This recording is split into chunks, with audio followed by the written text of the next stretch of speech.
The truth behind the ILA strike in trucking ports. According to CNN, the first part of this upcoming strike will be the lacking of something we all need. Bananas.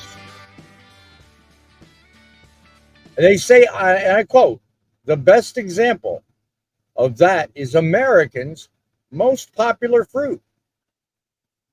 The banana? Really? Is that all you got?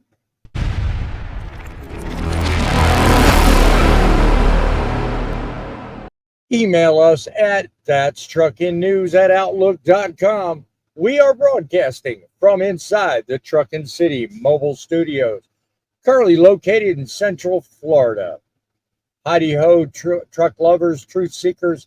We are organizing the biggest movement in the United States of trucking, coming to you with a skill granted by God himself to restore your faith in broadcast talent, trucker by day, and single-handedly running the Truth in Broadcasting Network by night. To tell you guys, there's always a way to make trucking great again. You know, what's really bananas is the mainstream media, folks. What's going on with the ILA? Once again, they've got their narrative machines all working overtime, glossing over the real issue and pushing their own agenda. You know where to get the straight talk. Right here in Truckin City. We are the voice for the trucking industry, the boots on the ground, and we are cutting through the noise, giving it to you straight as an arrow. Now, let me tell you, we're staring down the barrel of another labor face-off. The International Longshoremen Association, or the ILA, and the United States Maritime Alliance are headed for a collision. You remember not long ago when the ILA leadership was busy defending the use of automation in the ports, practically bending over backwards to justify it, all in the name of keeping those contracts right and tight. Well, now here we go again. The same unions threatening to bring the East Coast and Gulf Coast ports to a standstill if no deal is reached by the 1st of October. Now, some of you might be thinking, well, we've been here before. Or maybe you're like me. You're seeing this just another genuflect for the money. Well, let's be honest. None of this is productive for anyone. It's the classic case of trying to fix something that's not broken. We ought to put this whole debate aside until after the election, when the air clears, we can have an actual discussion about what matters. Comment below if you agree with me. You got to ask yourself, are the union leaders really looking out for their workers? Why else would they be putting off a 32% increase from last year's contract? Well, let's not sugarcoat it, folks.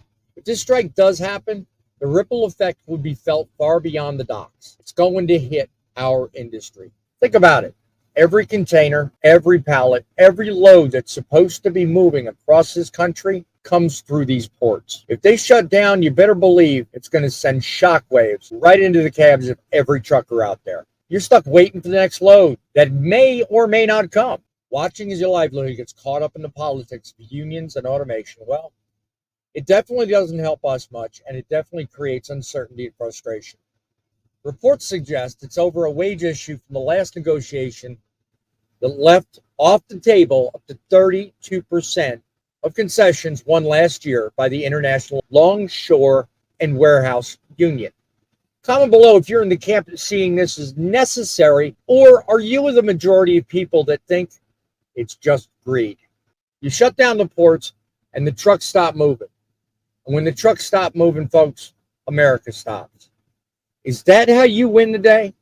So what's the end game? Is it really about standing up for workers, or is it just a play to keep power intact? Either way, we'll be digging deeper into this story, all those questions and more on our next live show. Join us on Wednesday evening at 7 p.m. for Truckin Frontlines, where we'll tackle this developing story and others, by the way, you don't want to miss.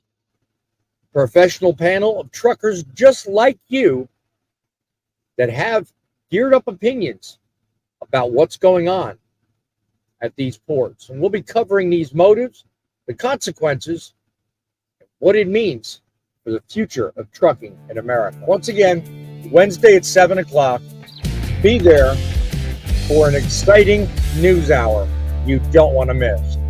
Until then, keep your ears to the ground and your eyes right here on Truckin City. Like and subscribe, and because your search of greatness ends here, come right back here and see what boils. We're looking out for you. In the meantime, keep it real, keep the faith, and of course, keep it rolling.